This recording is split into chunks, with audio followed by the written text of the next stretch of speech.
नमस्कार दोस्तों, welcome to my YouTube platform Toofan classes. दोस्त आज हम लोग करंट अफेयर्स जो कि आपका 29 सितंबर 2024 पर दोस्तों चर्चा करेंगे। तो दोस्तों ये अलग अलग न्यूज़पेपर आपका जैसे कि दैनिक जागरण, हिंदुस्तान, अमर उजाला और हिंदुस्तान के माध्यम से दोस्तों डिस्कशन करेंगे।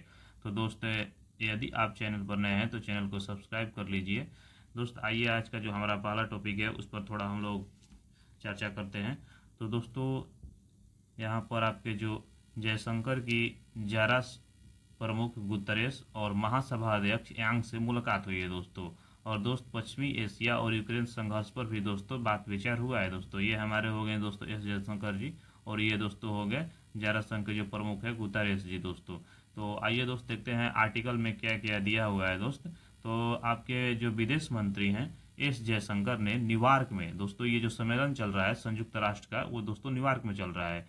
संयुक्त राष्ट्र महासचिव एंटोनियो गुतारेस और संयुक्त राष्ट्र महासचिव महासभा के दोस्तों जो नए अध्यक्ष बने हैं फिलामेनयांग दोस्तों, इनसे इनकी मुलाकात हुई है दोस्तों। अगर वहीं हम बात करें आपके संयुक्त राष्ट्र संघ की, तो दोस्तों इसका नाम जो था रिजवेल्ट के द्वारा दिया गया था, जो अमेरिका के राष्ट्रपति थे दोस्त। वहीं दोस्त संयुक्त राष्ट्र महासभा की जो स्थापना हुआ था वो आपका 24 अक्टूबर 1945 को हुआ था। और इसके दो संस्थापक सदस्यों में टोटल 51 देश थे। लेकिन दोस्त अभी जो फिलहाल में करंट में दोस्तों अभी इसको 190 आपके 3 मेंबर हो चुके हैं, जिसमें से दोस्तों एक 193 मेंबर जो दोस्त है वो आपका सूडान है दोस्तों। तो ये आप याद रखिएगा कि संयुक्त राष्ट्र संघ का 153वां जो सदस्य है वो आपका सूडान हो जाता है दोस्त। दोस्त आगे देखते हैं कि संयुक्त राष्ट्र महासभा के 79वें सत्र में भाग लेने के लिए अमेरिका में दोस्तों ये जो सम्मेलन चल रहा है ये अमेरिका में चल रहा है आपका। और उन्होंने गुरुवार को महासभा से इतर गुतरेस और यांग से मुलाकात की।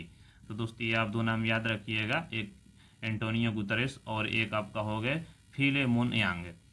वहीं दोस्तों अगर हम बात करें तो इसमें टोटल मेंबर की दोस्तों, तो इसमें टोटल 15 सदस्यीय संयुक्त राष्ट्र सुरक्षा परिषद में सुधारने का वादा और किया गया। और इसके अधिक महत्वपूर्ण समावेशी पारदर्शिता और कुशल प्रभाव एवं लोकतांत्रिक जवाबदेही के लिए दोस्तों इसे बनाया गया है। तो दोस्तों इसमें अगर हम 15 की बात करें तो 15 में से आपका जो 10 होता है वो आपका अस्थाई होता है दोस्त, और 5 इसमें अस्थाई मेंबर होते हैं दोस्तों। तो दोस्तों अगर हम बात करें 5 अस्थाई मेंबर की, तो एक होता है आपका अमेरिका, एक होता है दोस्तों ब्रिटेन, एक होता है आपका चाइना, एक दोस्त होता है आपका फ्रांस, और लास्ट जो दोस्त होता है ये आपका रसिया होता है दोस्त। तो ये आप याद रखिएगा, शॉर्ट फॉर्म में ABCFR। ए से मतलब दोस्तों अमेरिका, बी से ब्रिटेन, सी से चाइना, एफ से फ्रांस, दोस्तों आर से आपका रसिया। तो ABCFR ये आप नाम शॉर्ट फॉर्म में ये याद रखते हैं, ABCFR। तो दोस्त अगर वहीं हम बात करें नेक्स्ट की दोस्तों, तो इसमें आपके 1960 के दशक में ये दोस्तों लगभग आपके ये दोस्तों आपके आ गया था लगभग आपके मंच पर। तो दोस्तों ग्लोबल साउथ आमतौर पर लैटिन अमेरिका, एशिया और अफ्रीका और ओशनियो के क्षेत्रों के लिए इस्तेमाल किया जाता है। खासकर इसका मतलब यूरोप और उत्तरी अमेरिका के बाहर दक्षिणी गोलार्ध और भूमध्यरेखीय क्षेत्र। दोस्तों जो भूमध्यरेखीय क्षेत्र होते हैं उसे 0 डिग्री इक्वेटर कहते हैं दोस्तों। उसके ऊपर जो होता है आपका कर्क रेखा और नीचे दोस्तों जो होता है आपका मकर रेखा दोस्तों कहा जाता है। तो दोस्त वहीं बात करें तो ऐसे देश जो ज़्यादातर काम आए वाले हैं, उससे राजनीतिक तौर पर भी पिछड़े हुए हैं, उनके बारे में दोस्तों यहाँ पर चर्चा की जाती है दोस्त। तो ये आप जो आपको नाम बताइए थोड़ा आप नाम याद रखिएगा। अगला दोस्त है हमारा आर्टिकल की चोट से जूझ रहे नीरज को विश्व चैंपियनशिप में स्वर्ण पदक की उम्मीद है दोस्तों। स्वर्ण पदक दोस्त उम्मीद नीरज चोपड़ा सोचे हैं कि यदि हम जो आपके अगला जो होने वाला है उसमें हम स्वर्ण पदक जीत सकते हैं विश्व चैंपियनशिप में। तो दोस्तों जूझ रहे गोल्डन बॉय दोस्तों, नीरज चोपड़ा को गोल्डन बॉय के नाम से जाना जाता है। और ये आप याद रखिएगा कि गोल्डन बॉय जिसे कहा जाता है नीरज चोपड़ा का कहा जाता है दोस्तों, क्योंकि 2020 में इन्होंने टोक्यो ओलंपिक में दोस्तों गोल्ड मेडल जीता था, इसीलिए इनको गोल्डन बॉय कहा जाता है दोस्तों। उनका अगला लक्ष्य जो है 2025 के टोक्यो में विश्व चैंपियनशिप जीतने पर है दोस्तों। दोस्तों अगर वहीं हम बात करें तो इन्होंने हरियाणा में खेल यूनिवर्सिटी दोस्तों, जो हमारा खेल यूनिवर्सिटी है वो आपका हरियाणा में दोस्तों है दोस्त।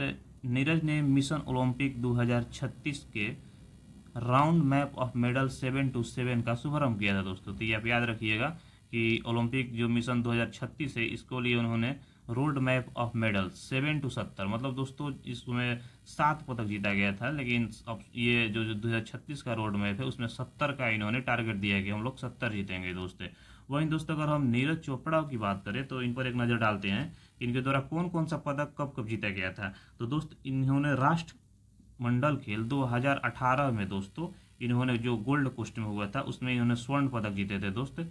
वहीं दोस्त अगर एशियाई खेल की हम बात करें तो एशियाई खेल जो 2000 आपका 23 में हुआ था दोस्तों चाइना में, उसमें इन्होंने दोस्तों स्वर्ण पदक जीते थे। वहीं दोस्त विश्व एथलेटिक चैंपियनशिप 2023 जो कि हंगरी बुडापेस्ट में हुआ था, वहां पर भी दोस्तों इन्होंने स्वर्ण पदक जीते थे दोस्त।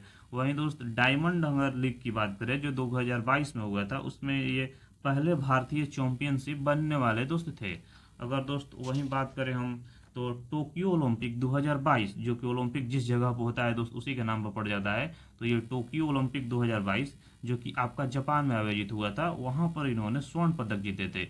और दोस्त उस समय इन्होंने 87.58 मीटर का भाला फेंके थे, उस समय सबसे ये दोस्तों हाईएस्ट था। और वहीं बात करें दोस्तों पेरिस ओलंपिक में इन्होंने जो 2024 में दोस्तों हुआ था पेरिस में दोस्तों, वहां पर इन्होंने सिल्वर मेडल के साथ ही संतुष्ट करना पड़ा था दोस्तों। और पाकिस्तान के दोस्त जो थे उन्होंने स्वर्ण पदक जीते थे। तो ये दोस्तों नीरज चोपड़ा से जो महत्वपूर्ण जानकारी थी उस वो आपके सामने हमने साझा किया। तो जो दोस्त अगला प्रश्न है हमारा कि मुंबई में होगा विश्व पैडल लीग का दूसरा सत्र। जो विश्व पैडल लीग का जो ये दूसरा संस्करण होने वाला है, ये आपका 6 से 9 फरवरी तक इसका आयोजन किया जाएगा दोस्त। वहीं दोस्त इसमें महिला और पुरुष दोनों खिलाड़ी भाग लेते हैं। वहीं दोस्त इसे बात करें तो इसे खेला कैसे जाता है, तो ये एक पैडल रॉकेट वाला दोस्त खेल है जो कि टेनिस और स्क्वैश जैसे ही है दोस्तों। यह दोस्त बंद जगह के यानी कि आपको ये आउटडोर दोस्तों गेम नहीं है, इंडोर है दोस्तों। और वहीं दोस्त ये नेट होता है जो, लेकिन कोर्ट का जो आकार होता है दोस्तों वो कोर्ट से भी बहुत छोटा होता है। तो दोस्तों ये आप याद रखिएगा कि ये जो आपका पैडल लीग जो होता है दोस्तों, ये आपका एक रॉकेट्स के द्वारा खेला जाता है। और इसमें दोस्तों ये आउटडोर गेम नहीं होगा दोस्तों, ये इंडोर गेम है दोस्तों। या और इसे टेनिस कोर्ट से भी बहुत छोटा होता है और नेट पर खेला जाता है। ये 3-4 महत्वपूर्ण जानकारी आप याद रखिएगा दोस्तों। अगला प्रश्न है आपका कि चीन के निर्माणाधीन परमाणु पनडुब्बी डूब गई है दोस्तों। अगर कोई भी इतना बड़ा कंट्री जो कि सेकेंड लार्जेस्ट इकोनॉमी बिलोंग करता है, तो दोस्त अगर उसके पास अगर कोई भी ऐसी गतिविधि होती है तो हमारे लिए सबसे ज़्यादा महत्वपूर्ण हो जाता है, क्योंकि उसके पास टेक्नोलॉजी थोड़ा दोस्त आगे है। तो इसलिए अगर हम बात करें तो ये दुनिया की सबसे नौसेना बनाने में जुटे चीन को झटका दोस्तों से पूछ सकता है कि अभी हाल ही में किस देश में जो कि परमाणु पनडुब्बी जो होती है वो ध्वस्त हो गई है, तो आपका चाइना हो जाएगा। वहीं दोस्तों बात करें तो अमेरिका के एक वरिष्ठ रक्षा अधिकारी थे जिन्होंने इसकी बारे में जानकारी दी है, वो सेटेलाइट के माध्यम से दोस्तों जानकारी दी है, क्योंकि चाइना अपना हर चीज़ जो है मूल रूप से साझा नहीं करता है पब्लिकली दोस्तों। तो वहीं दोस्तों अगर हम बात करें तो घटना कैसे सामने आई है जब पूरे दुनिया चीन सागर पर अपने नियंत्रण के लिए मुखर हो गया है दोस्त। चाइना जो है दक्षिणी जो चीन सागर पड़ता है वहां पर दोस्तों ये पूर्ण रूप से अपना अधिकार जमाना चाहता है दोस्तों। और ये क्षेत्र अंतर्राष्ट्रीय व्यापार के लिए बहुत ही दोस्तों महत्वपूर्ण हो जाता है। और इस क्षेत्र से लेकर उसको ब्रुनई, मलेशिया, फिलीपींस और वियतनाम से लंबे समय से दोस्तों विवाद चल रहे हैं, क्योंकि दोस्त ये जो आपका देश थे ब्रुनई, मलेशिया, फिलीपींस और वियतनाम की सीमा भी आपके दक्षिण चीन सागर से लगती है। तो ये आप 4 देशों का नाम याद रखिएगा, ब्रुनई, मलेशिया, फिलीपींस और वियतनाम। नेक्स्ट देखते हैं अगला दोस्त। अगला प्रश्न है दोस्तों कि मेघा तिजान विश्व जूनियर नेत्रहीन शतरंज में भारत की अगुवाई करेगी दोस्तों। तो दोस्त ये जो कि एशियाई पैरा खेल पदक विजेता मेघा चक्रवर्ती दोस्तों, एशियाई पैरा खेल हुआ था अभी हाल ही में आपका, वहाँ पर उन्होंने मेघा चक्रवर्ती दोस्तों इनके पदक जीती थी दोस्त। और तिजान गवार शनिवार को नेत्रहीन और दृष्टिबाधितों के लिए दोस्तों जो शुरू हो रही है आपकी 12वीं आईबीसी विश्व जूनियर और महिला शतरंज चैंपियनशिप में भारतीयों की चुनौतियों की अगुवाई करेंगे दोस्त। वहीं दोस्त नेत्रहीन शतरंज महासभा के तत्वाधान में होने वाले 9 दिवसीय टूर्नामेंट है, पहली बार एशिया में खेला जा रहा है दोस्त। जो भी पहली बार जो होता है वो हमारे लिए इम्पोर्टेंट हो जाता है। तो दोस्त ये जो खेल हो रहा है ये आपका पहली बार एशिया में आयोजित किया जा रहा है। इसमें भाग लेने वाले दोस्त अगर हम बात करें देशों की, तो इसमें अमेरिका, पोलैंड, स्वीडन और आपका यूक्रेन भाग लेगा दोस्तों। नेक्स्ट प्रश्न देखते हैं दोस्तों कि चर्च में यौन शोषण को लेकर पोप की आलोचना की गई है दोस्तों।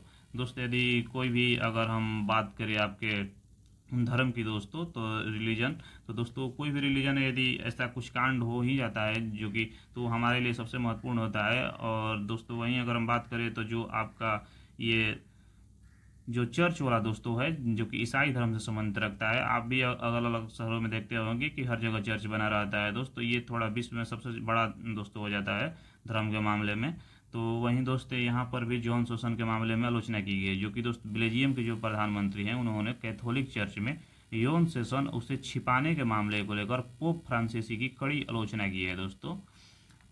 तो दोस्तों ये आप थोड़ा याद रखिएगा कि अगर दोस्तों वहीं बात करें हम ईसाई धर्म के जो दोस्तों फ्लोवर्स थे, उनका नाम था दोस्तों ईसा मसीह। तो दोस्तों इनके जो मैसेंजर थे। अगला प्रश्न है दोस्तों कि जीएसटी परिषद ने क्षतिपूर्ति उपकर मंत्री समूह का गठन किया दोस्तों जो आपके माल एवं सेवा कर यानी जिसे जीएसटी कहा जाता है दोस्तों। जीएसटी हमारे देश में पहली बार 1 जुलाई 2017 को लागू की गई थी दोस्तों। वहीं दोस्तों अगर हम बात करें जीएसटी क्या है, तो जीएसटी में आपके 5 स्लैब होते हैं दोस्तों। एक होता है आपका 5%, एक दोस्तों 12%, एक आपका 18 होता है, एक आपका 23 होता है दोस्तों, और जो लास्ट दोस्तों होता है ये आपका 28% होता है। इस तरह से आपको स्लैबों की दोस्तों रखा जाता है कि 0 से 5%, फिर दोस्तों आपके 5 से 12, 12 से 18, 18 से 23, 23 से 28। इस प्रक्रिया को आपसे गुजरना पड़ता है जो भी टैक्स पे करते हैं दोस्तों। वहीं दोस्तों बात करें तो दुनिया का जो पहला देश है जीएसटी लागू करने वाला, उस देश का नाम है दोस्तों फ्रांस, जो कि 1954 में वहाँ पर जीएसटी लागू हुआ था।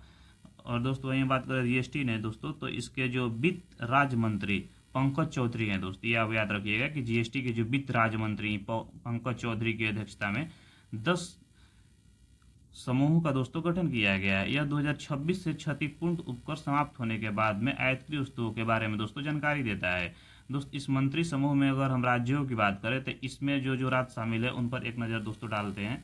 तो इसमें दोस्त आपका एक हो गया असम, दूसरा छत्तीसगढ़, गुजरात, कर्नाटक, मध्य प्रदेश, पंजाब, तमिलनाडु और उत्तर प्रदेश दोस्तों, और एक लास्ट आपका पश्चिम बंगाल के सदस्य शामिल हैं दोस्तों। और 31 दिसंबर तक इसकी अपनी रिपोर्ट प्रस्तुत करनी है दोस्तों।